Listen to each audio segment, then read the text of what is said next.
Hello, fictional. Welcome to the Fiction Series X.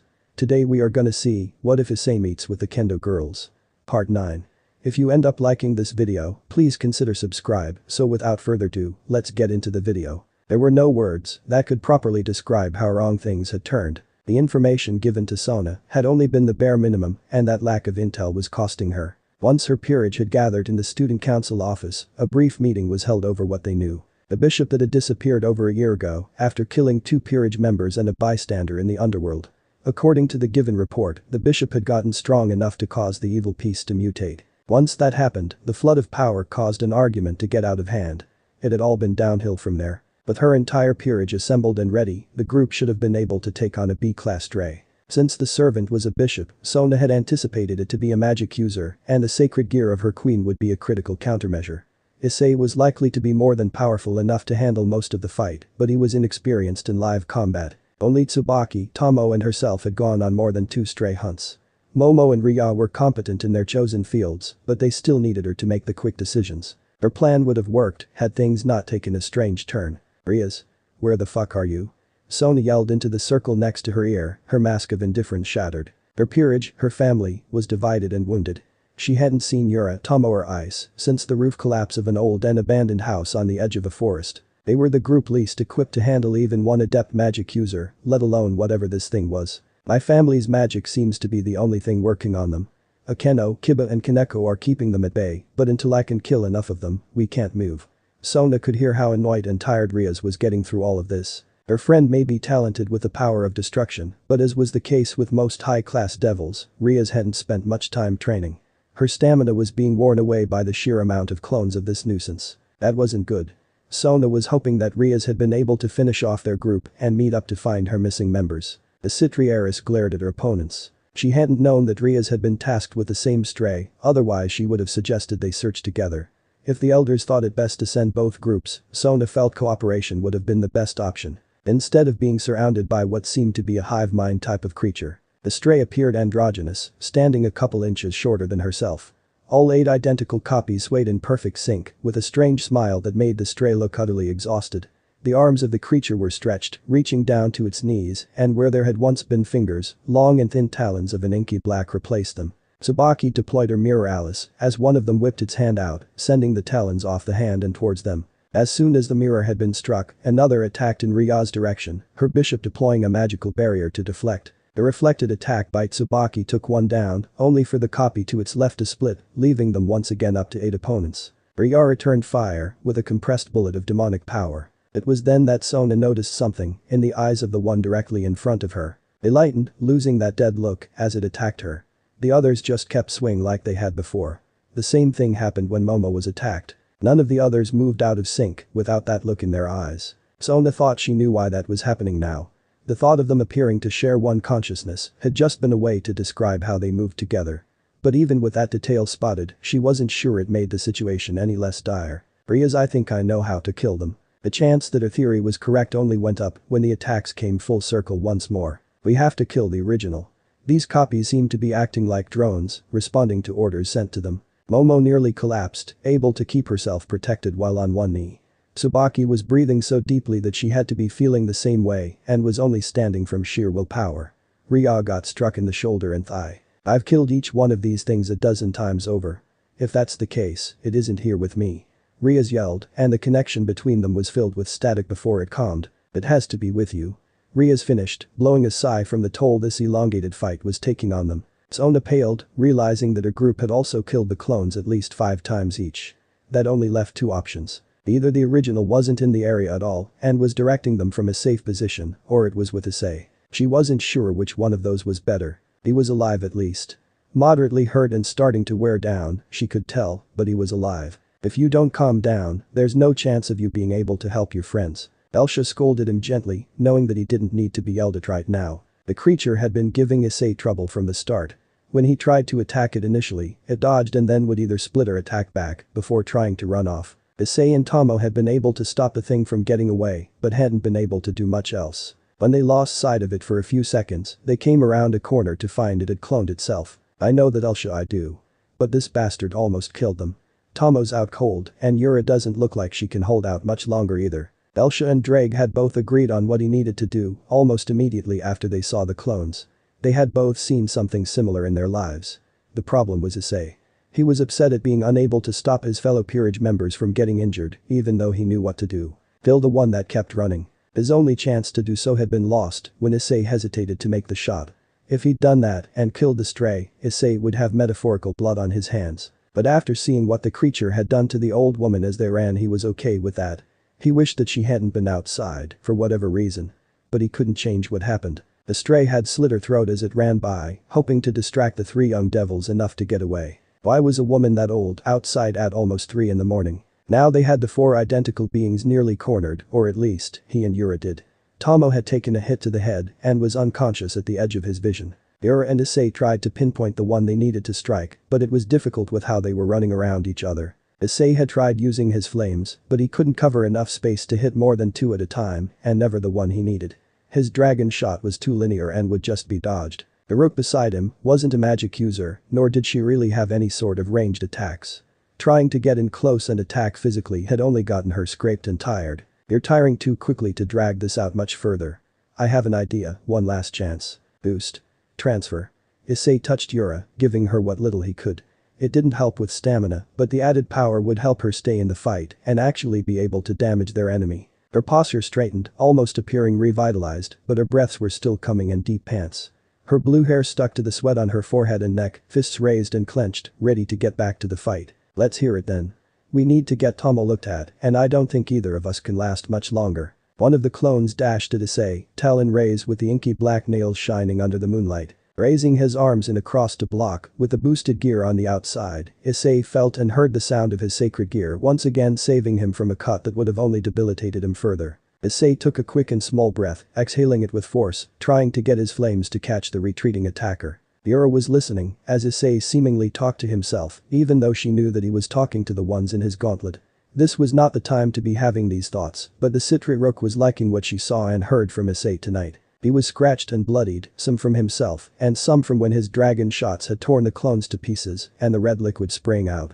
His anger over trying to protect them, plus the way he fought and looked at, would have had her a little weak in the knees if their life wasn't currently at risk. The sense of desire she dealt with since becoming a devil had twisted her sense of morality in a few areas. Even though she knew that there was a handful of girls already interested and pursuing him, if he kept acting like this, Yura was going to want a taste too. Summon me in a visible form, you're too occupied for me to do it myself. It will use a good portion of what energy you have left, but I can distract the creature long enough for the both of you to finish it. Issei paused, suddenly feeling stupid for not having thought about that earlier. He had been keeping the projection to himself so far, which probably wasn't going to make his king happy once she found out. But it was just his little secret, the thing he could turn to, that no one could take away or ruin. Drake could be a bit grumpy at times, but Elsha had always been on his side. He felt even worse, thinking that Tomo getting hurt could have been avoided if he hadn't been so selfish. You weren't the one attacking her ice. Let me help you. After this, you will only have a minute or 2 left, maximum. Drake added out loud, getting Yura to glance over to him. Issei nodded, blocking a glancing blow from one of the talons. Yura, on my mark, we rush and finish this thing. You in? The look on his face, the hardened glare in his eyes, it spoke volumes. He didn't really like the idea of killing, but when killing was to protect the people around him, he would do it. That was a part of the reason he joined Sona in the first place. To protect his loved ones, with all he had to give. I was starting to wonder when those strategy lessons were going to come into play. Okay Ice, I'm with you. Turning forward, Yura cracked her knuckles, ready to finally be done with the stray. Taking a deep breath, Issei focused. With his heart pounding so loud it made his eardrum shake and the boosted gear's drain starting to be felt, it was hard. He had to picture her, Issei had to bring the image of Elsha into reality for others to see. The long silky blonde hair that had tickled his cheeks when his head was on her lap. Mix-matched eyes, her true one the color of a bride in clear sky, the other an emerald green, that told of the hardships in her life and what it had cost her. The shimmer of gold particles started to gather in front of him, like dust being gathered by a breeze. There were plenty of beautiful women in his life now, but Elsha was something else entirely. Her voice. Her cheeks. Shoulders leading to her arms and chest, the way they moved, the way they felt. Then to her hips and legs, those long slender legs that were elegant and powerful to a degree that he thought he'd never achieve himself. Yura watched, in a trance from the show, watching as Issei displayed an ability no one knew about. The gold particles spun, condensing until they faded away and left a woman appearing before her very eyes. When it stopped, she saw an unknown woman, beautiful in a way that was hard to even fathom. She opened her eyes, twisting her head to smirk at Issei. "I didn't know you thought so highly of me, I'm flattered." A small blush came over his cheeks before he shook his head and got back on track. "Are you ready, Elsha?" Reya widened her blue eyes, hearing the name. How in all the levels of hell had he managed to summon the Norse fire dragon out of his sacred gear? "Of course, dear. Let's begin, shall we?" Elsha spoke calmly, eyeing both her and Issei. Issei nodded decisively, while Yura's was shaky, still curious and confused. The strongest female user of the boosted gear eyed the opponents before her, looking at them to determine which was the real one. Following each one carefully with her eyes, Elsha watched for any sign of deviation, something only the original would have. It came in the form of a twitch, a hand that moved in a way that the others didn't. Her stance shifted for just a second, enough time for Issei to prepare, before she suddenly wasn't standing before them anymore. She appeared in front of the demon on the far right side, her body sideways and leg pulling over to deliver what would be a devastating kick. "Now ice!" she yelled out, just as her leg was about to connect, the straight trying to guard itself. Dragon Issei pulled his left hand back, a red glow emanating and bouncing off the walls around them. Elsha's leg continued on, shifting through the stray without any resistance. Shot. Issei punched the little red ball of energy, sending it right towards the middle pair of enemies. Like it had before, that seemingly insignificant sphere expanded once his gauntlet-covered fist sent it flying.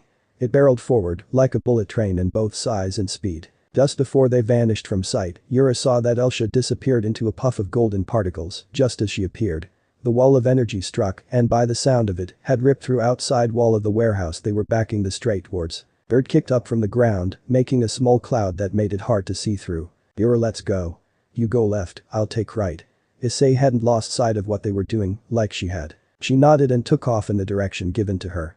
The stride she took partially made up for her lack of speed. Yura understood the importance of speed, but her interests had turned more towards being a heavy hitter. Issei may be a pawn, and given no extra increase in any particular area, besides those that came with being a devil, but he still reached the settling dust cloud before her. "Ah!" She heard Issei call out, both in surprise and pain, before a thud was heard. Yura heard something that sounded like a very large snake hissing, before another red glow shined through that dust as she came up to it. Bursting through, Yura almost couldn't stop in time, before she would have been caught up in the next attack. Issei was on the ground, the stray above him with a talon pointed down to his right eye. The Red Dragon Emperor had been lucky enough to have his legs positioned to keep the stray from killing him right away, and his right hand holding the talon back. The other side of the stray had been obliterated from existence, the wounds cauterized instantly. From the halfway point of the collarbone down, seared flesh, pulsing red and steaming, was exposed for all to see. The stray's other arm was gone from the blast. Issei didn't have the room to initiate another dragon shot the same way he just had. A much smaller sphere gathered in his metal-plated hand, half the size of a tennis ball. His palm pushed it upward. "Fuck you." Issei was struggling with the talon as he pushed the orb quickly into the face of the last stray. Yura was left dumbfounded as a smaller cloud kicked up from the ground from the detonation. The sound of meat slapping against the ground followed quickly. She had never seen this level of gore before, her other stray hunts all being clean kills. There was nothing above the base of the neck on the stray, save for some strands of nerves dangling about. It had all been blasted away in the pawn's attempts to save himself and end this crazy hunt. The talon and the rest of the body went limp, falling to the side and off of Issei's legs. He panted with wide eyes, digesting the information of his close call, his body sprawling out on the ground. The blood and meat of the stray kept raining down, most hitting the ground, but a good spray had covered his face. The blue circle came to life, spinning clockwise around her ear. "Yura, status report." Sona sounded as tired as herself and Issei. Her eyes never left his body. "We killed it, the original one. Tomo is unconscious, Issei and myself are a little scraped and exhausted, but otherwise we're all okay." "Where are you?" Yura heard the dual sigh of relief that had to come from the bishops. "Outside the warehouse on the west side of town." "And Kaichu?" Yura paused, looking for the right words to use. "Something wrong?" Yura smiled as some of the king's mask came off through her tone. "Since when can ice bring Elsha into the real world?" Issei groaned and turned his head towards his blue-haired companion. Yura understood before Sona answered. The king was silent as she let that question register completely. "Say that again." Issei hadn't told anyone about that yet. "Oops." Two pairs of eyes, one brown and the other pink, stared at the near catatonic form of their love interest. Haori and Yui had been having trouble getting to sleep after Issei told them what he had to do last night. It was damn near impossible when they saw it was Sona that was almost carrying him towards the bed when they appeared. The pure-born devil had come carrying a brand new uniform, with Issei dressed in a plain t-shirt and sweatpants.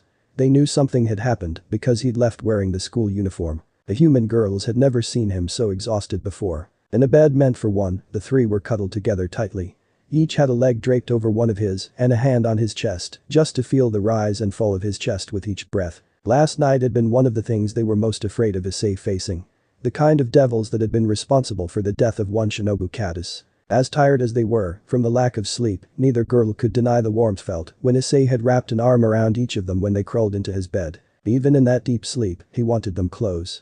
It eased their minds. The amount of sleep the two had been able to get was nowhere near what they liked, but it would have to do. They were preparing for a competition and needed to stay in top form. Since Issei was brand new to kendo and because of his student council devil duties, he wouldn't be participating. He was coming along nicely in skill though, which probably had something to do with his supernatural nature. Kaori watched as Issei would occasionally grunt of shift in his sleep, his face twisting and looking like he was almost upset about something. "Yui, what are we to him?" The brunette spoke quietly, making sure that their conversation didn't wake him up. They doubted that Sona would mind too much if Issei wasn't there a little earlier like he usually was, not with how he looked last night. It was a question she had wanted to ask for a while now. She had admitted to being in love with him, he would occasionally kiss her on his own, and there was almost always one of them sleeping in his bed now. But there had never been any real clarification on the status of how they referred to each other. "What do you mean?" Yui rubbed at her eye, trying to wake up enough to be coherent. "Am I his girlfriend?" "Are you?" "With how busy he's been with school and stuff, plus our kendo schedule, we haven't really had time for a date. Even so, I'd like to think we're dating, right?" Kaori felt it was important to have this answered because this morning Momo and Reya were supposed to stop by and the four would have a talk with his mom. Issei had explained what his mom had been talking about with what she said during the incident that his dad started. Even though it had only been an incident, it told the girls more about the woman they'd been living with. They knew she hated lies, but hadn't realized her view of right and wrong was so rigid. It made a little more sense why she liked Yui and Kaori so much. The three of them were alike in the way they valued honesty and doing the right thing. The icy air in the home was still somewhat present, but it was pushed more onto the father than anyone else. The two girls weren't exactly looking forward to meeting the student council president. Both because of the drama she had inadvertently caused and with the way she may react towards Issei. More competition was not something they needed or wanted. Supposedly, the father had been looking into the company he was completing a large order for, and one of the companies under the umbrella had led him to the campsite where he saw the girl. According to Mrs. Haidu, the browser history told the same story. But then how did he come to know her name? Why would he spend so much time on a porn site? I know it would be problematic if we called him our boyfriend publicly, but that's what he is to me. I suppose lover would be a better term, but that implies more than I'm willing to give right now. Kaori didn't voice her thoughts on moving towards a more sexual relationship, Yui didn't need any pressure from her. Reya was enough. They didn't talk all the time, but when they did, Kaori got the impression that she was just waiting for the right moment to pounce. After some thought and sleeping in the same bed as him, feeling the appendage that would be involved in said sexual relationship poking at her ass, she was both nervous and excited to take a step in that direction. Not that she had the intention of going all the way right now, but definitely more than they'd done so far. She blamed Issei for the desire even coming about. Because of him, how his hand would drift from her abdomen to grabbing her chest while he slept, she wanted him to touch her. That extra warmth of his skin on hers was soothing, stimulating, arousing and addicting all at once. Yay. Was all Kaori could say as her mind kept wandering. Did being touched affect him as much as it did her? Issei would obviously like any scenario that involved her touching his dick. It had happened once by accident as she tried to get out of bed to use the bathroom and it had stood to attention before she could remove her hand. But what about other places? "Good morning you two, I'm glad you're awake before he is." The girls were startled by the voice, their eyes shifting to the door. Once they saw that it was still closed, they looked over to his hand wrapped around Yui. "Morning Elsha, what's going on?" It still felt weird to be talking to a hand that glowed. "I just wanted to prepare you." Issei may be a tad protective for a while. Neither girl needed to hear anything more, they knew that it was because of whatever happened last night. Was it bad? Kaori's voice had a quiver in it, almost afraid of what he may have seen or been forced to do. Worse than it should have been, but it could have turned worse. It was through no fault of their own. The entire group was acting on less information than they should have been given, Elsha said with a sigh. All throughout the night, Elsha could see the dreams Issei had been having. The image of one of the human women in his life being in the position of that elderly woman who lost her life. He felt guilty that he hadn't been able to prevent it. She didn't blame him in the slightest. Issei was lucky to have not come into the supernatural because of such events. But now the fog of ignorance had been lifted and he knew how truly dangerous things could turn and how quickly that could happen. Which brings me back to my first point. The two of you are much more to him than you realize, judging from the bit of conversation of yours that I heard. He's likely to be more physical than he has been in the past. It could be as simple as a touch to the shoulder or holding your hand, maybe a kiss.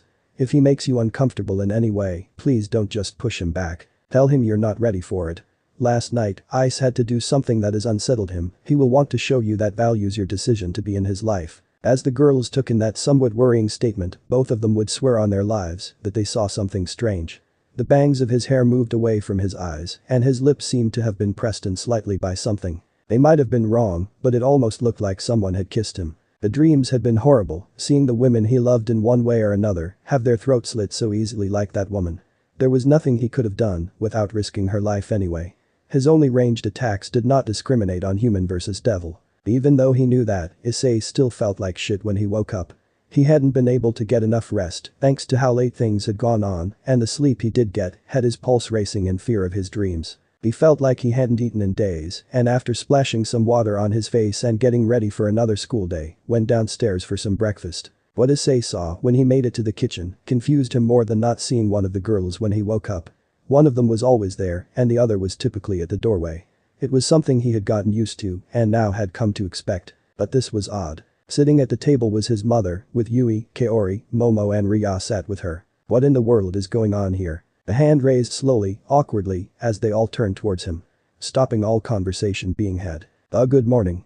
They looked at him like he was a puzzle to be deciphered. Reya was the first to turn her eyes elsewhere, glancing at each of the women around the table before sliding her chair back and standing. Everyone, Issei included, watched as she sauntered over to him, hip swaying. Both hands reached to the sides of his face, bringing Issei down for a kiss. This was a kiss that put her others to shame. She hadn't crashed her lips to his violently, but it wasn't soft either. Reya didn't want to be subtle anymore, not in front of the school, not his mother, or anyone else. She wanted Issei, she'd known that for a while now. Reya had only made her desire and intentions directly known to the three younger women at the table, and it was time to change that. Last night had scared her, thinking that Issei was in danger, unprepared for what they were facing. He could have died, and she would have never told him that she wanted to be with him. Joining Sona as her bishop had been an easy call, as it allowed Reya to overcome what she felt was her greatest weakness. Before becoming a devil, Reya had always wanted to be able to change things. Her life, her circumstances, the way events played out, all of it. She'd always been a decisive person, but lacked the materials, knowledge, and ability. With her growing powers as a devil, she could learn to literally warp the world around them. But there was still so much to do, so much going on, that Reya knew she had to be patient for just a bit longer. The sunlight clasps the earth, and the moonbeams kiss the sea. What are all these kissings worth if you will not kiss me? Her voice came like velvet, a smooth and enticing caress to the ears of everyone around. Reya knew that her voice was one of her best attributes. She could keep her voice barely above a whisper and still garner the attention of a crowd. Her soft and gentle expression was something that only added to that charm. The recitation wasn't word for word, but it was close enough that the adult of the group was able to place it. To say Mrs. Haidu was impressed by a high school student in this day and age, knowing anything from a 19th century poet, was an understatement. Issei had nothing to say, and he could feel the heat starting to build, for some reason being embarrassed that his mom had seen one of the girls kiss him. He got the feeling that Reya didn't care who was watching though. The host of Drag stuttered in an attempt of coming up with anything to say, but Reya was quick to stop him, a finger placed over his lips. I thought that if I was walking the line of subtlety, you would get the message eventually, but you're a surprisingly patient person, Ice, and I'm tired of waiting. Issei watched as those eyes of hers shifted towards the others slightly, thinking over her words a little more carefully. When she refocused on him a second later, he saw something that caught him off guard. Desire. It was the only word that came to mind when he looked at her. He was tempted to label that look as something similar to the one he'd seen on his old friends from middle school, but there was no way that a girl like her would thoughts as perverted as them. Right. She leaned closer to him, lowering her voice so that only her fellow devil's ears would be able to catch it. I wonder if you ever think of me, naked, wet, willing, when you're sitting in that computer chair. I hope so, because I want to know if the fantasy is as good as the real thing. She pulled back, seeing the wide-eyed stare he was giving her. Give it some thought. Your mother wanted to talk to the four of us, so we'll meet up with you in class. Issei had never been more willing of a dismissal in his life, and Reya was left feeling a sense of accomplishment. She had actually wondered if he ever thought of her in that way, but it was also to get his mind away from anything less than pleasant. She remembered the first stray hunt she went on all too well. As he grabbed his bag and started towards the door, his mother got up and followed, leaving the girls alone for a few moments. Mrs. Haidu had something she needed to say, something long overdue. "Ice," she called, stopping her son after he put on his shoes. When he turned towards her, it was easy to see that he was already getting lost in one thought or another, something he'd been doing more often lately. Issei dropped his bag as his mother took advantage of his attention being elsewhere and hugging him tightly. "I'm sorry." Her eyes closed and her grip on him tightened when she felt Issei slowly return the embrace. She still felt it was still a little weird the way he would wake a slow and deep breath when she hugged him. But the way she could feel the tension leaving him always made her feel good. "I've been trying to think of a way to apologize for getting angry, not believing you, accusing you of the things I did. Saying sorry has never been something I was good at." All she could do was hope that he forgave her and things could work back to how they'd been before. Their home hadn't felt right with that happy atmosphere gone these last few days. "It's okay, Mom. I never wanted to lie to you, but there's just some things that I can't tell you yet. I don't know when it'll be, but I will tell you everything." As Issei pulled back, giving a smile and a wave as he walked out, she couldn't help but feel that he was talking about more than just whatever job he was doing. Trusting him was the only thing she could do for now. He had already shown that he was working toward something, a future he could be proud of. But the door closed, it was time to have a talk that was supposed to have happened already. Coming back into the kitchen, Mrs. Haidu saw that Momo was pouting, giving a glare to Reya. With a raised brow, she turned to Yui and Kaori, hoping they knew what the cause had been. "Momo's upset that Reya sent Ice away before she could get a hug or kiss," Yui answered. Only after that did she realize the strange situation they were in. Here they were, with the mother of the guy they wanted. Instead of an argument or fight breaking out because of someone moving in on him, one of the girls was only upset about being left out. "I see." Mrs. Haidu filled her mug halfway with coffee before sitting down. She liked the drink, but even a single full cup would have her on edge and jittery all day. "I'm sure you're all nervous about this talk, but I don't mean to challenge or sway the decisions you've made. All I want is to have a better understanding." She took a sip, taking those few seconds to organize her choice of words. "From what I understand, the four of you are the ones in a relationship of sorts with my son." Momo uncrossed her arms as the conversation began, placing them in her lap. Her and Reya had been concerned over this talk ever since Kaori called that night. But Kaori and the woman herself had said she wasn't exactly against it, merely confused as to why the girls chose this route. They were still young and would surely be able to find another to love in time. "Reya and I can't really claim to be in a relationship with him, not yet at least. We're hoping to change that. I thought as much based on the poem," she said, looking over to Reya. Mrs. Haidu had taken the spoken part of the poem to mean that Reya was wanting to ask Issei if he returned the feeling she had for him. If he would kiss her back. Though personally, she felt that an earlier verse would have been more appropriate. "Nothing in the world is single, all things by a law divine. In one spirit, meet and mingle. Why not I with thine?" Now that the poem was in her head, she had to admit that the girl's overall choice had been spot on. There may have possibly been some polygamous undertones to it. She would leave dissecting the words of man who died in the 1820s for someone else. "You're familiar with Percy Bysshe Shelley?" Familiar may have been an understatement. The group of girls in that college poetry class had all fallen in love with the romantic and somewhat adventurous life he had. Hinoka Haidu was not as fanatic as some, but she had daydreamed of similar things happening to her more than once. The interactions with that professor and his aide led to her sitting in the very far back, wearing thicker clothes than normal. "I am from my college days," was the simple and less revealing answer. The way that Reya looked at her made it clear that the teenage girl at least suspected something that may have bordered close to the truth. "I asked Yui before, but I'd like to hear your answers as well," Hinoka said, trying to get back on topic. The girls did have to leave soon for school. "You're all okay with sharing him? Knowing that there are others?" "Yes." Both Momo and Reya answered without a moment of hesitation. "Aren't you concerned that he'll favor one girl over the rest?" Momo looked to Reya, wanting her friend to answer this question. The white-haired bishop was concerned about that for a time. But Reya had pointed something out that made her feel better. "I don't think that will ever happen." She spoke calmly, confident in her answer. "How can you be so sure? I can't imagine that between the four of you, Issei gives each of you the same attention or affection." Mrs. Haidu had only seen him kiss Yui and Kaori once each, and only from being at the right place at the right time. The girls had to be the ones initiating anything if the kiss with Reya was any indication. Because, while he hides it, Issei is still very much a pervert. We've all seen the way he looks at us when he thinks we're not looking.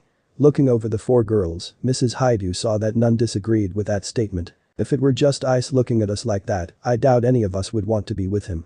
But he listens and cares, he makes you feel special. If the last 2 weeks had taught her anything, it was that her control on Issei's life was limited. She wasn't at the school with him, nor was she there when he was with these girls. Most of the time he was away from home, he was usually with at least one of them. She would just hope that he made decisions that didn't risk the future he wanted. I don't want to be a grandmother before my son is able to provide for his own baby. While she looked at each of the girls when she said that, it was mostly directed towards Reya. The girl was clearly ready to take things to that level. At least she knew that Yui and Kaori weren't. No need to worry, I want to finish college before even considering having children. For now, all I want is to express how I feel about him. There was a distinct lack of an abstinent vow in that statement. Mrs. Haidu made a mental note to be careful of when she opened her son's bedroom door. Sit. Issei had just walked into the student council office and immediately was on the opposite end of his king's hard stare as she pointed to the seat across from her desk, Tsubaki standing in her usual spot beside Sona. The walk to school had his mind going back and forth from the pleasant things Reya had filled it with to the grim results of the stray hunt. All in all, his head was a mess. He couldn't get the image of that woman, how her tired eyes widened when she felt her throat being cut and way the blood oozed and sprayed out as she fell. Killing the stray had been the right call, he knew that. But the fact remained that he had ended another being's life. The only reason he didn't hesitate to finish it off was because of the death he witnessed. Then his mind would go back to its old habits and pictured Reya in the way she described.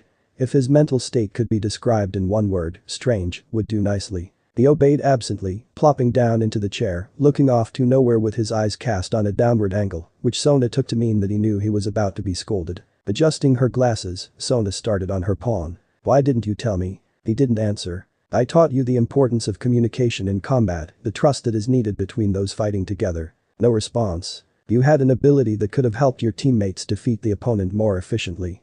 Sona slammed her hands on her desk, standing up quickly, her chair falling behind her. Tsubaki stood, watching Issei closely. At first, she too thought that he was just readying himself to be yelled at. The clap of Sona's hands on the wooden desk made her flinch, but Issei didn't even seem to notice. Well? What do you have to say for yourself? Sona was losing her temper, something that rarely happened. She was tired and had spent over an hour detailing the events to her sister this morning. Her peerage had been put in a bad spot last night, not having all the information about the stray. Reya was skipping school today, still recovering from the fatigue.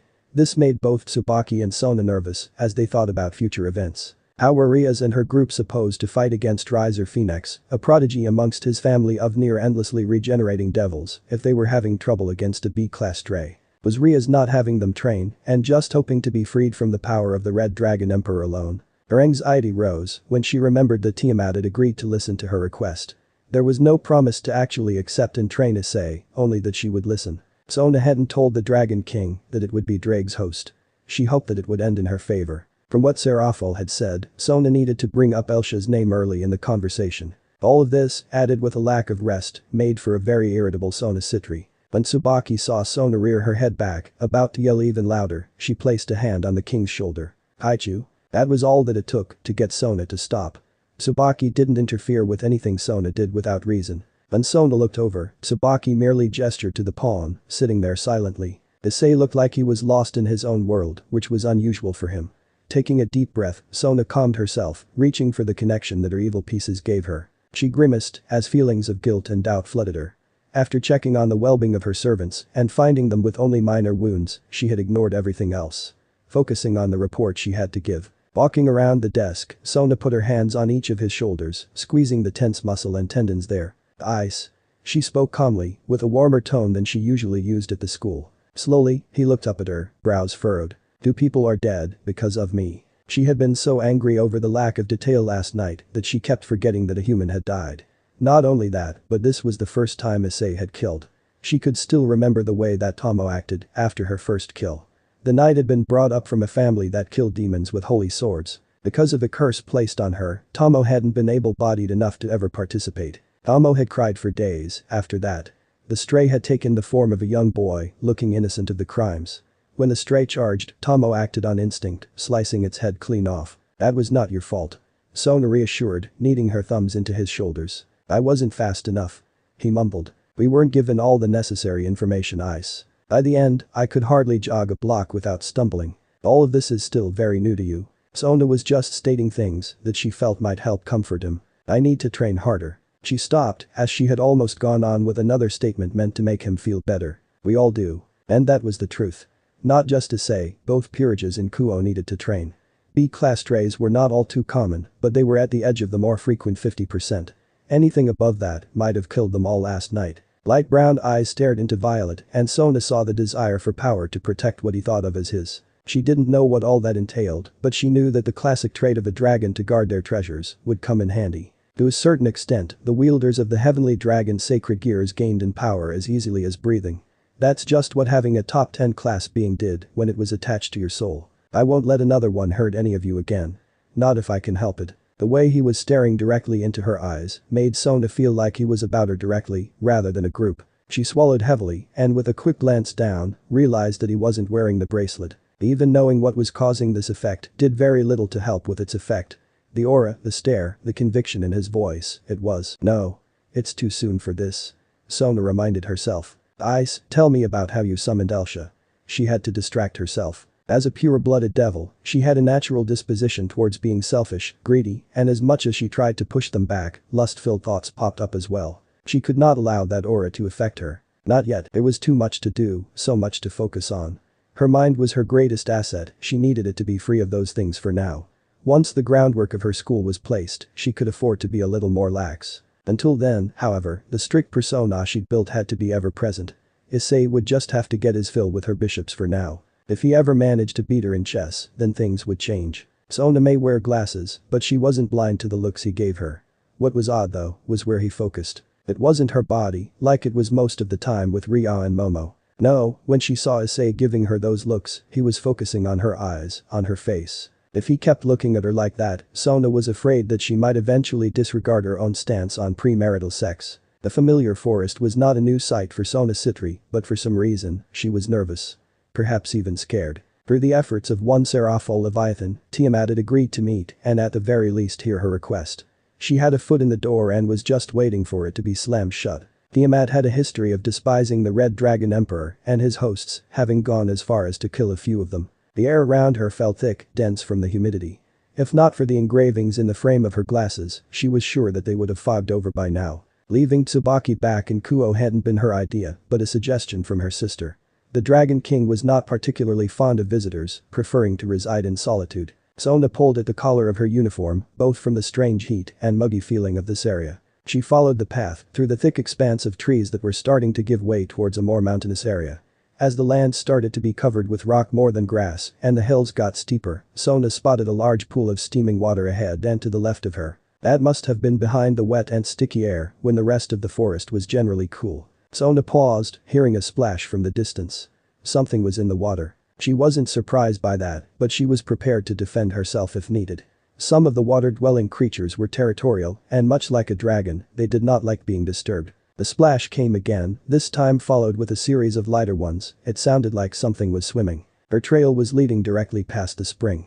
Whatever was in there, it didn't sound like it was very big, so Sona walked forward, keeping her eyes peeled and her senses ready. When she got closer, she could see that the water would be a clear and crystal-light blue if it weren't for the haze made from whatever was heating it. The splashing came again, and Sona was surprised when she caught sight of it, or rather her. Millie?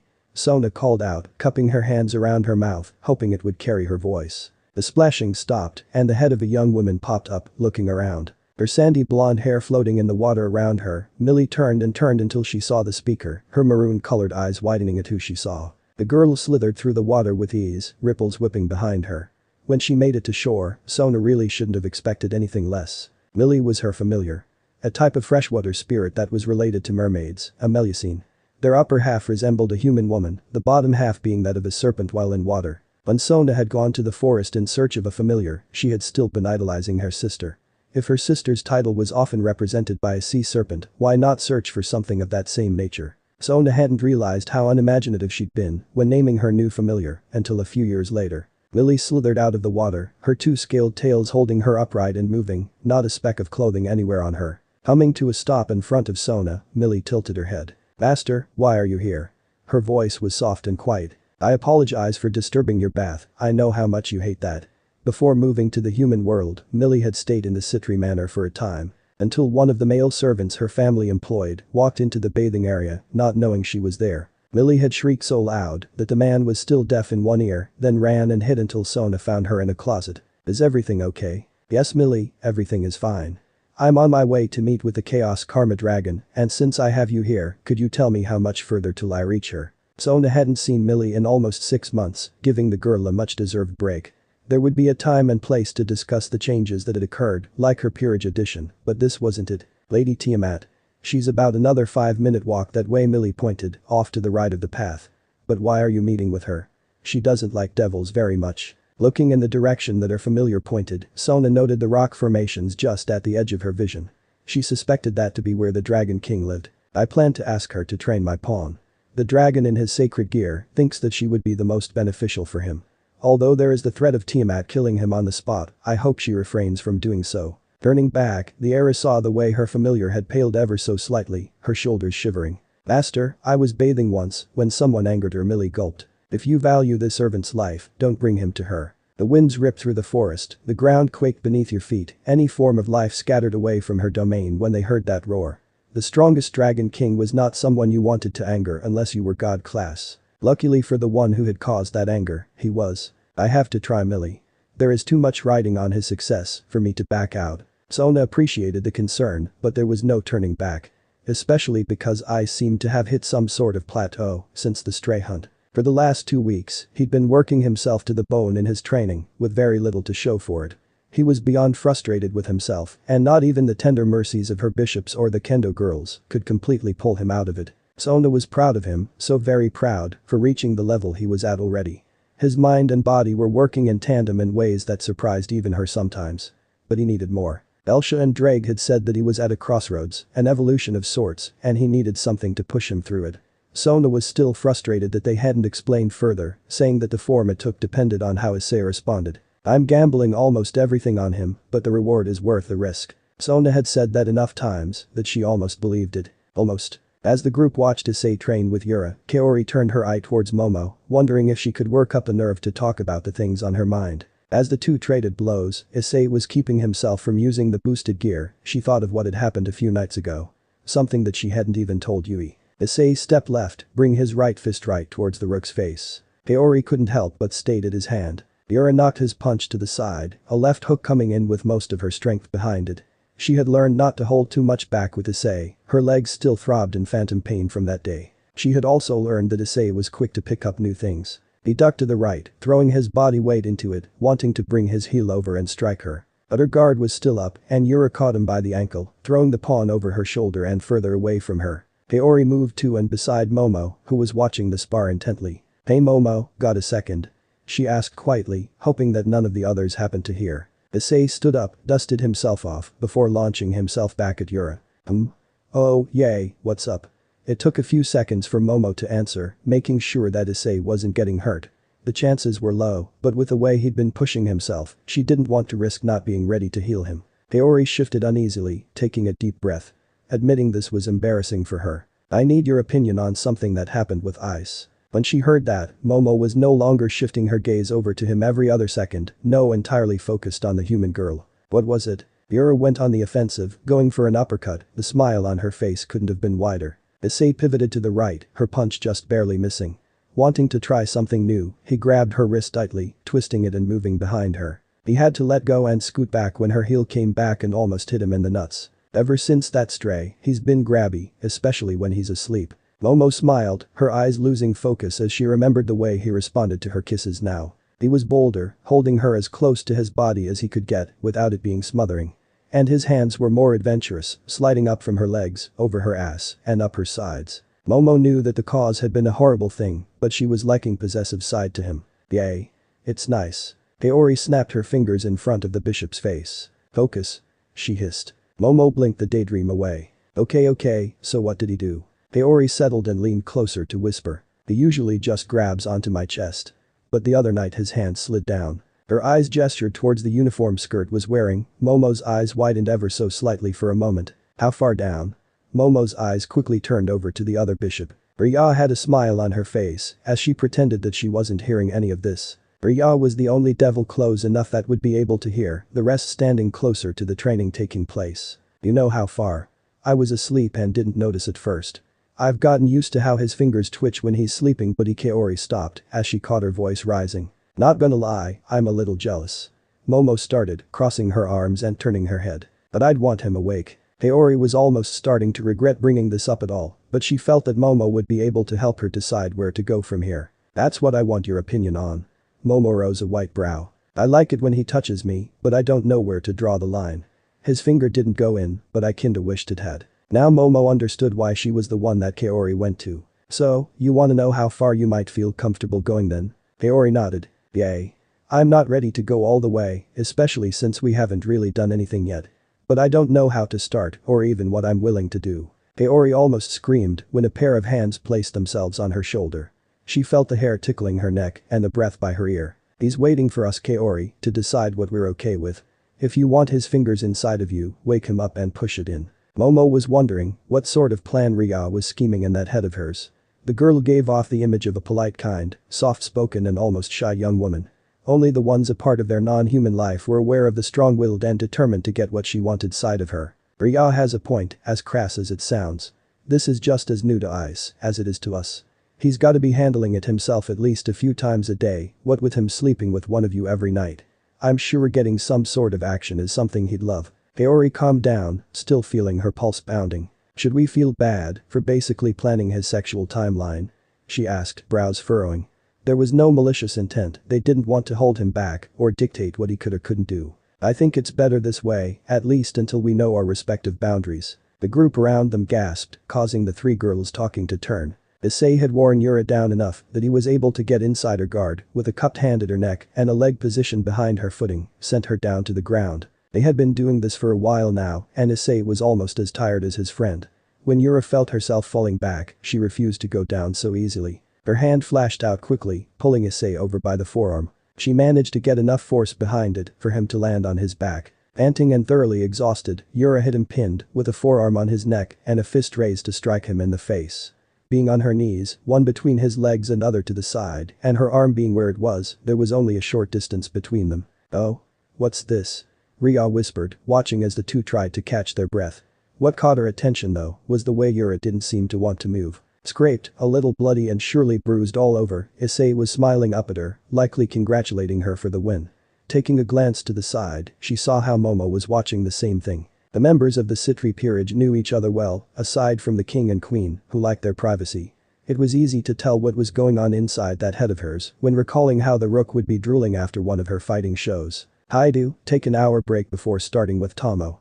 Tsubaki called out, as strict and monotone as ever. With Sona off in the underworld for a meeting, the queen was the one delegating tasks for the time being. With her captive being addressed, Yura finally pulled back, allowing Issei to get up. As Issei stood, his body tensed and his head swiveled left to right frantically, almost like he was looking for some form of danger. But they were alone here, placed in a barrier to keep them isolated from others.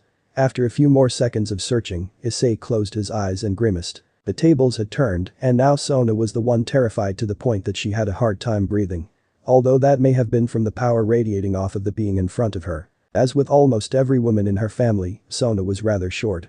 Even if she had been the tallest of her relatives, her height would still leave her feeling wholly inadequate. Deep blue eyes, crystal clear and as large as her entire head, stared down at Sona with indifference. In front of her was the Chaos Karma Dragon. Tiamat's body was large and if Sona was able to judge correctly, bigger than Tannen. Blue scales just a shade or two lighter than her eyes, laid atop one another, acting like armor. From tip to tail, she must be over 100 feet long. Speak, devil girl. The voice of the dragon was calm and didn't seem like she'd been trying to raise her volume. Even so, Sona felt the vibrations from that smoky tone to her bones. Lady Tia, drop the lady part. The platitudes of you noble devils are nauseating, especially with the ridiculous politics the lot of you seem so enthralled with. Sona blinked in surprise as Tiamat crossed one massive front leg over the other. She supposed that was the equivalent of the more ladylike posture high-class women used. She had forgotten how Tannen had told her to leave the pleasantries behind. It seemed to be a recurring thing when dealing with dragons. Very well then. Tiamat, my name is Sona Citri. I'm grateful to you for being willing to meet with me. Sona hoped that her voice had lost its waver, but she wasn't too confident of that. The dragon rolled her eyes, a small plume of smoke coming from her nostrils as she scoffed. I've come to ask for your help. Tiamat said nothing, staring down at Sona until she actually heard something worth responding to. The newest addition of my peerage, I need someone with the appropriate skill set and strength to train him. Due to the events and circumstance of his reincarnation, he is now part dragon.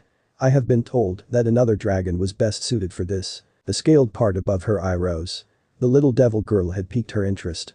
There were only a few known ways for something of that sort to come about and fewer people she knew of that are stupid and or ballsy enough to try it. And where is this slave of yours? Tiamat's question had Sona wanting to clench her fists.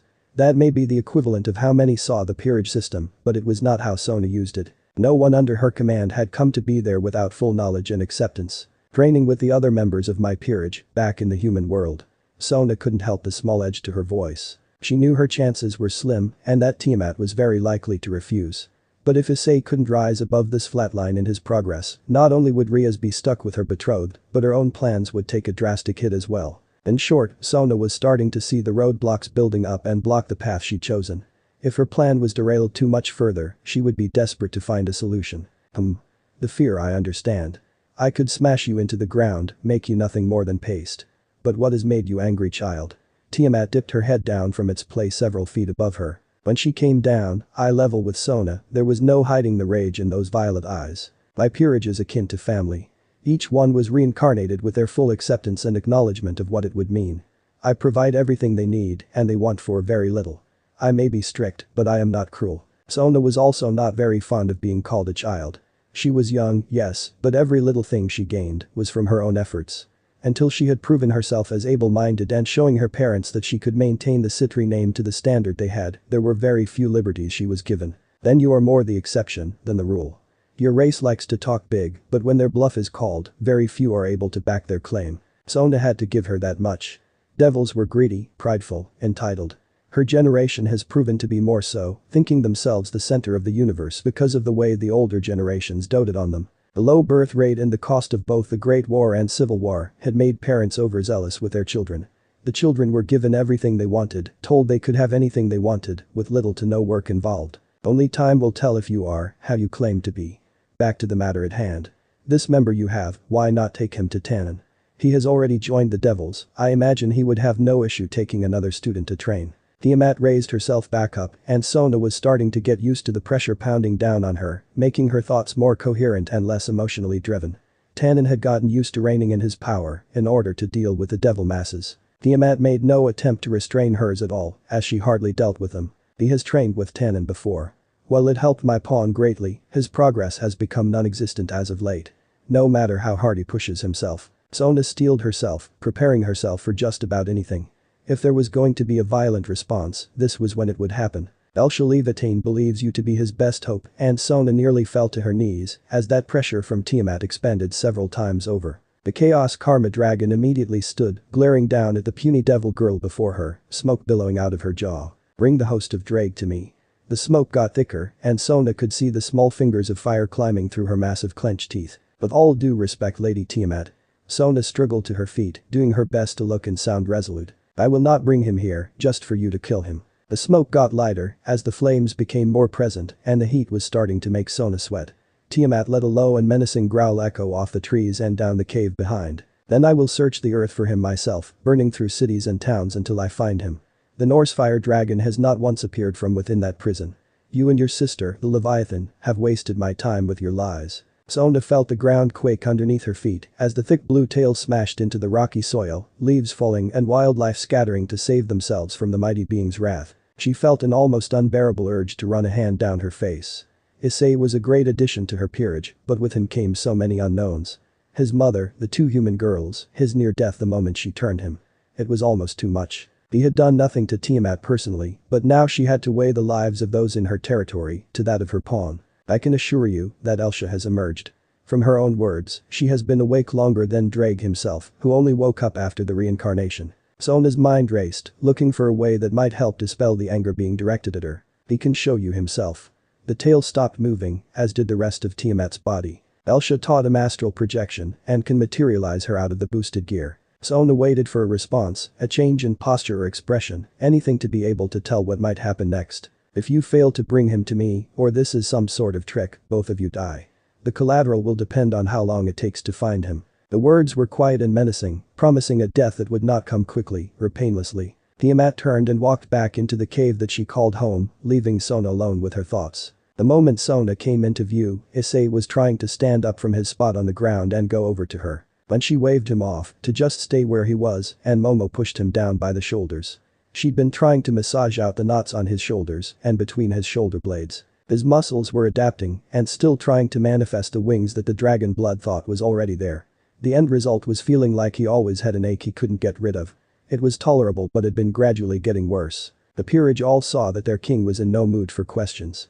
One arm was propped and holding her chin, while the other was across her abdomen. "Ice, let's go." She gave them nothing other than that order for the pawn. Most looked at the heiress, confused by the sudden order when they were told that training was the only thing on the agenda. Issei and Tsubaki, however, looked concerned. Tsubaki, because she knew where Sona had gone. The king hadn't wanted anyone but her to know the specifics just in case things didn't go to plan. For Issei, it was that anxiety, that cold grip on his heart he knew came from her. What kind of meeting would make his unflappable king react that way? Sona called a transport circle a few feet away from them. Before she moved too far away, she turned to Tsubaki. "Do you remember when to call?" Her gaze was serious as it normally was, but this time it felt different. Tsubaki nodded. "If you don't return by nightfall." A small sigh escaped Sona and she turned to Issei. "I'll wait for you in the circle while you say your goodbyes. Be sure to let them know that we should be back before nightfall, but that all depends on your instructor." Light brown eyes widened as Issei thought he knew what she was talking about. Surprisingly, Kaori was the first one to come up to him for a hug and kiss. Unsurprisingly, Reya's was still the most intense. They were gone in a flash of blue as Issei waved to the group, trying to give them a smile that hid how nervous he was getting. When it died down, Issei looked around the forest. So, this is the familiar forest. The trees looked a little strange to him, but he saw the resemblance to the ones near Tannen's territory. The bark was a weird mix of a brown and gray, also being much taller and thicker than anything he'd ever seen in Japan. Sona stepped over a tree root that stuck out from the ground. She was only paying half attention, thinking over her choice. The death of one over the death of many. That was the choice that Tiamat had given her. She would just have to believe that the Dragon King would refrain from killing him or anyone else. "Yes, and with the progress you've made in getting contracts, we'll be returning here soon so you can find your own familiar." That was only sort of accurate, but Sona said it still counted. His number of contracts was middle of the road compared to other peerages.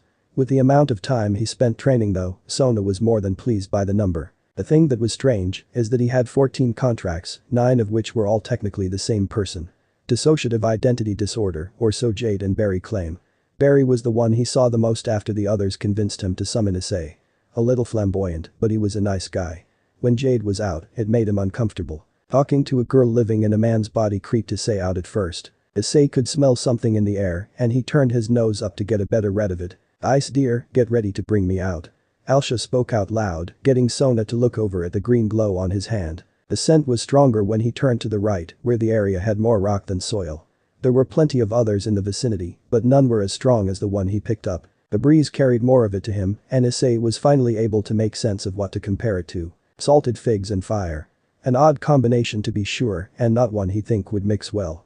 This was the only time he'd experienced the scent seeming to come from the same source. Bringing his head back down, Issei swore he saw a woman there just a moment ago. His libido often rose when he was stressed, so he wrote it off as his mind playing tricks on him. "Issei, I would advise you to do that now." Sona urged her pawn. She was getting the feeling that something was about to happen and neither of them was equipped to handle it. Shaking his head, Issei closed his eyes to focus. He was still a little tired from training with Yura, but he'd be able to bring Alsha out for a bit and be fine. If Sona had come back right as they finished, he might not have had the energy to do it at all. The wind felt like it was being pulled back in the opposite direction as golden particles started to drift together. Maybe this is what he needed. To be tired from the beginning, then trying to push his skills further. Drake had told him that the threat of death was the best thing for growth, but he wasn't exactly comfortable with that right now. "Look out. You don't." Elsha and Sona cried out at the same time, just as his picture of the Norse fire dragon completed. The world felt like it was turning all of a sudden, the back of his knees throbbing for a reason he couldn't place. Any air in his lungs was forced out when a solid impact came to his stomach and his eyes flung open. His head smacked the ground after his back and Issei was left gasping. He couldn't breathe, couldn't see more than a vague sense of color, and his hearing was just a loud ringing with inaudible mumbles behind it. "You have to get up, partner." Brake's voice rang inside his mind, but Issei was still too dazed to understand. The colors blended, blue into gold directly in front of him, with a variety of brown, green, black, white and purple mixing in between. When he tried to take a deep gasping breath, his ribs felt like they were being held down by a plate of heated steel, and that heat was slowly spreading outward. It hurt like only one thing had before. The fire that had scorched his lungs when he was turned into a devil, it felt a lot like that. Issei had to get up, he had to see what was happening. They came here peacefully, looking for training, not to get the shit kicked out of them almost right when they appeared. I have to get up.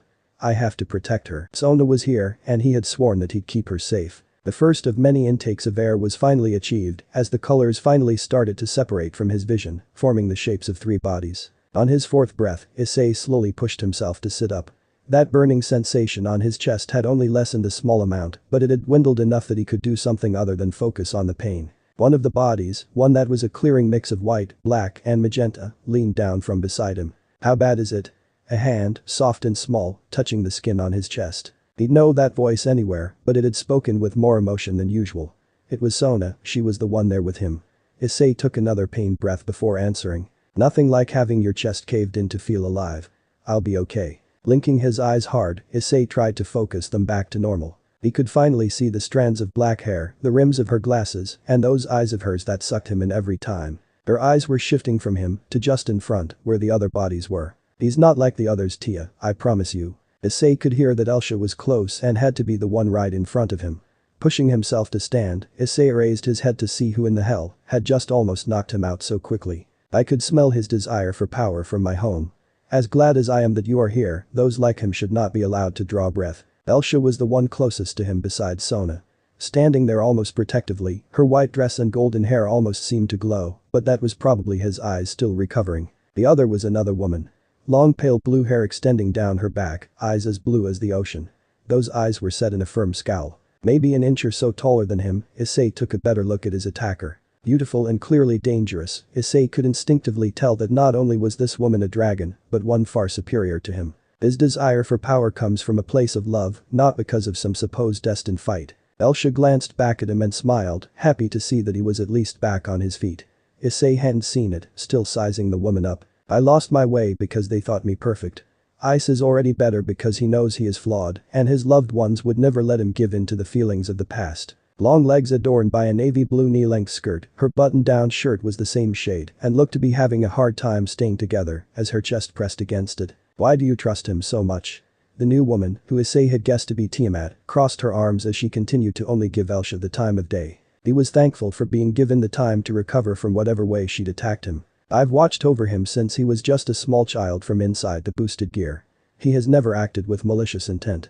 Issei is just a young man placed in a situation outside of his control. Both Sona and Issei felt like ants when Tiamat finally turned her gaze to them. Blue reptilian eyes looked the Red Dragon Emperor over, weighing the options available to her. Should I agree, you know what I demand in return. Seeing the opportunity, Sona placed herself in the conversation. She hadn't spent all that time back home learning negotiation tactics for nothing. If compensation is a concern, you have my word that your price will be met. Tiamat smirked, finding something in that statement to be funny. It is not your word that matters. Her eyes settled on Issei. Well, hatchling.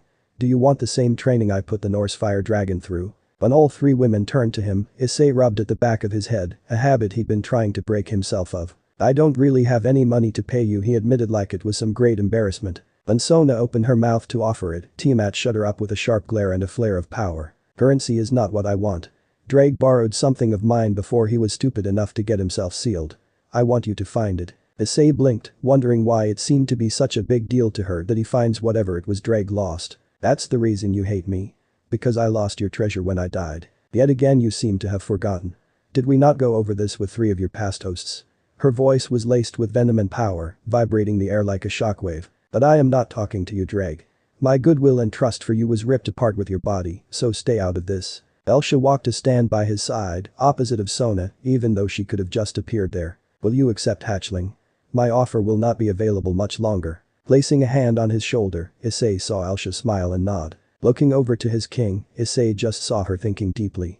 If she disagreed with what Tiamat wanted, she would have voiced it by now. I accept, he said, bowing down to her. I look forward to learning from you. When he heard the dragon chuckle, Issei raised his head. His eyes lifted back to her and immediately had to close from the wind kicking up dirt and rock. Tiamat exerted her power on the world around them, creating a funnel of wind that knocked Sona back several feet, dispersed Elsha into golden particles, and had Issei sliding back. Foolish boy. You want to be tutored by the strongest dragon king. As the wind continued to slap against his skin, Issei felt like something inside of him wanted to break free and take control. Whatever Tiamat was doing was making him angry and excited at the same time. He felt like she was belittling him, deeming him insignificant, unworthy of even existing in the same plane as her. The rational part of his mind knew that he was nowhere near her strength. But that instinctual desire to prove her wrong still wanted to come out. Show me that you're worth my time. Make me see that you are different than those that came before you. Prepare yourself, young Drake. The wind died and Issei was able to see again, only for his gaze to take in something he didn't know was possible. Blue wisps of something most definitely intangible surrounded Tiamat. A visual representation of her power radiating from her body. She wants to see if you'll drown in the power. Issei didn't need to see her to know that Elsha was not exactly happy with what was going on. He had spent most night training with her, trying to get used to the way his body felt with its changes, and was able to pick up on her tones and moods. Not really sure what that means. Tiamat raised a hand, gather a plethora of that blue energy into her palm. She's challenging you, partner, knowing that you will fail. Drake added, his tone bitter from being talked to like a forgetful child. And I still don't know what you're talking about. Issei wanted to scream at the two of them, wishing they'd just use words that made some fucking sense. You need to stay calm, Ice. That is exactly what she expects to see, for you to lose your composure. With her other hand, Tiamat sent a small blast of her power. As it rushed by him, Issei almost wanted to call it fire, but it didn't give off any heat. Dragons are like many creatures that humans are familiar with. The only thing that's relevant right now is the feeling she's causing inside you. Do you remember what caused the death of almost every other boosted gear wielder, myself included? Of course he remembered. The Juggernaut Drive, a power that came from the release of Drake's seal in the boosted gear, driven by the hatred and resentment of all the other wielders. While its strength was supposed to be immense, it also drained your life force and took your sanity as collateral. I remember. He'd been extremely surprised to learn that the calm, kind and compassionate woman that was the Norse fire dragon had been killed because of that curse. The hosts of the heavenly dragons are especially susceptible to giving in to the curse when they are backed into a corner with no other way out. You are the wielder of the dragon of domination, and Tiamat is challenging your dominance. Dodging another blast of that strange blue manifestation, Issei was sure that this wasn't even 1% of what she was going to put him through. And he was feeling like Elsha was dancing around whatever she was really meaning to say. For all of your progress these last few months, sometimes you're as dense as a toddler. A dragon issues a challenge for only 2 reasons. To have the other submit and obey whatever whim, or to secure a mate. The only difference between the two is the intention. Issei didn't have the time to react to what he'd been told as the challenge finally started to get underway. Tiamat launched a much larger attack towards him, following behind it to catch Issei off guard. She was only going to hold back enough for him to survive with a moderate injury. If he teetered on death's door from what portion of her power she used, then this meeting had been pointless. Sona had risen from the ground and finally came into view, just as Tiamat was launching her pawn through several trees. Sona scrubbed at her glasses with a frown on her face. She'd been getting daily reminders of why dragons were so feared throughout history. Even with the magical application to her glasses, she still managed to find bits of dirt embedded into them over the last 2 weeks. Mother and father, I understand. Why other devils seem to have taken an interest in my peerage still eludes me. She was sitting at her desk with over an hour before any of her peerage would start to arrive. Across from Sona, sitting in the chair with a serious expression was her sister Seraphil. Contract numbers are public record. Every family knows that you are one to watch in regard to the young devils. There was even a gossip piece in one of the newspapers. The meeting had started the usual way. Which meant that Seraphil had clung onto Sona with everything she had.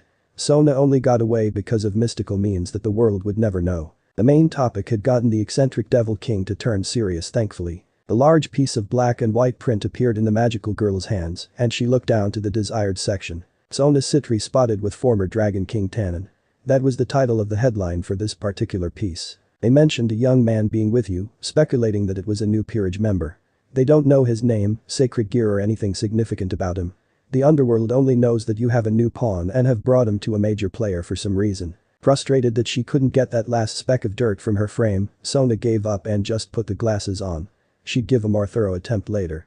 That crunching and grinding sound when her frames shifted was incredibly distracting. And I still have time to prepare. With a sigh, Seraphil made the newspaper vanish. That's why I'm here actually. Sona never liked it when her sister spoke in that tone. Last time had been when she heard of how her parents had made arrangements to marry her off. Now Sona had to wonder what sort of trial she was about to be put through. Ajuka agreed to see the Red Dragon Emperor and check his evil pieces. But that's not all. The Bale family has also taken notice of your movements. They know that you wouldn't use your pieces on someone that had no prospects. The fact that you took him to Tannen so quickly after reincarnating him has them curious. Her hands were steepled on her desk as she tried to look at every angle. The great king of Baal was the de facto leader of the devils. That family held more political influence than any of the devil kings individually. If any of her plans were discovered too soon, she could be shut down before she even really got started. What do they know? Sona asked, her violet eyes and voice coming across with the same temperature as her sister's famed ice magic. We're not sure. Zekrom and Lord Baal have many loyal to them, but what information they have and where it came from can't be determined yet. The only thing we can be sure of is that your property scouting and mysterious new servant were noticed. Lord Baal, a man that was as prideful as they came. Even taking another wife just because Miss La Baal had given birth to a son without the power of destruction. He called both of them a disgrace, sending the pair out to the edges of their land. Having a harem wasn't uncommon for a devil, but the Baal family held themselves to a different standard. A man from that family was expected to marry the best woman the underworld had to offer, and there would be no other. But Miss La had been pushed into the dark corner of the underworld, forgotten and left to rot. The poor woman hadn't even opened her eyes in almost a decade. Lord Baal's father had been the first to take more than one wife, a decision that had apparently been looked down upon by his family for a long time. Sona, you're running out of time. Riser is pushing to move things up sooner than you planned. If Issei isn't ready when the time comes, all of this will be for nothing. Her hands fell from in front of her face and onto the desk. But the agreement says that Reya has until she graduates from a university. Her hands clenched the table, nearly digging scratch marks into the hard wood. This shouldn't be happening. The plan was for Reya to take the fight to him, requesting an unofficial raiding game to free herself. Without Reya's help, she was going to have an even harder time. Serafol reached over and placed a hand on her sister's. I know, but he's gotten wind that Reya thinks she found a way out of the engagement. He can only push so hard without upsetting either family, so there's still a chance that the timeline isn't too affected. When Sona unclenched her hand, her sister went back to her seat. The four of us are behind you on this, but we have limits to what we can do. Issei needs to be extraordinary by the time Riser comes around. You, Tiamat, Reya or whoever is training him, need to cover all bases. Power, strategy and political. She should have listened to that little voice in the back of her head, saying that it wasn't enough. I can't push him any harder. He comes home every day with at least one broken bone and bruised ribs, worse if he wasn't performing at 100% the entire time. Momo and Reya already have their work cut out for them with the healing. Not that they minded in the least. Sleeping naked with the man they loved was no hard task to perform. Although it had made Reya a little irritable. I needed both of them to be there last night just to make sure he didn't stop breathing in his sleep. Dislocated knee, broken left wrist, punctured lung, probable concussion and a shattered thumb. Issei would be fine by the time he woke up, but he was in a lot of pain until he fell asleep. The human girls weren't going to like it, but there was little choice. Issei was going to have to train with Tiamat full-time during the summer break and then continue his daily beatings after school. The only plus side would be the little time he'd have to spend around Ayla. Momo stood at the doorway and took in the scene just in front of her. She had only gotten up to go and shower before helping his mother with breakfast. It had appeared as though Reya was still out cold when she got up. Clearly, she was wrong and those few minutes were all that her friend was waiting for. Healing Issei had been a blessing in disguise. She didn't like seeing him so exhausted, pained and broken, but having that direct contact with him was bliss. If she hadn't just showered and gotten into the school uniform, Momo might have just joined into what her friend had started. The click of a cell phone camera went off and only Momo appeared to have heard it since Issei was too busy panting and trying to catch up. Kneeling on the floor at the edge of the bed was Reya, tapping on the screen before putting it back into Issei's bag just within reach. She's got it all over her face. Momo mentally screamed. The brown braids were undone and her body was still as unclothed as it had been when they went to bed. What stood out right now was the whitish fluid that ran from her scalp and down to her chest. The bishop's face had been particularly covered. Reya turned towards the door with a smile of smug satisfaction. What better way to say I love you than a good morning blowjob? Issei raised his head and a finger to say something. Right as he did, Reya turned back to him and made a show of slowly licking the fluid running down her cheek. Humming as though she liked the taste. He fell back to the bed and Momo watched as he seemed reinvigorated by what she'd done. Are you feeling better, Ice? He could only nod to Reya's question. Do you believe that I love you now? Those brown eyes twinkled in delight, loving the way that she left him breathless from her mouth and breasts. Yes. His lungs took in large gulps of air. Good. Reya dipped her head, sucking off the remnants that had escaped her before. Issei twitched and moaned on the bed until she pulled her lips off of the tip. Momo watched as Reya stood and walked into the hallway, not caring that his mother just might see the girl covered in cum courtesy of her son. Hovering himself with the blanket that had been tossed to the edge of the bed, Issei sat up. Normally he wouldn't even think of doing this, but Reya had been pretty clear before she did what she did. Momo.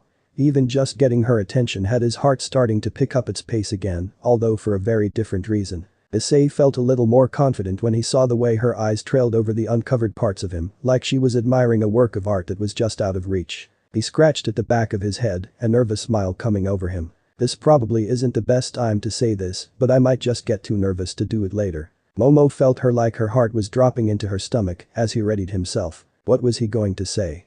She hoped it wouldn't be the let's just be friends thing. No, it couldn't be that, not with the way he pulled her in when they kissed. Was he going to? Reya said that I was pretty easy to see through, but I don't want you to be left guessing. Just spit it out already.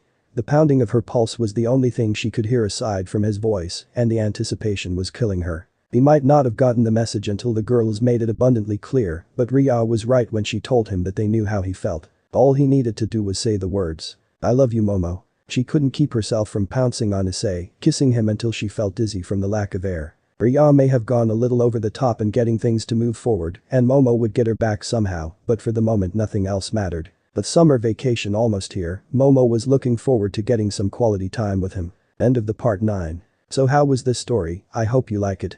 And if you like it, share this story with your friends and like the video too. And don't forget to subscribe our channel for daily awesome fanfiction. Okay, it's time for me to go. Bye bye.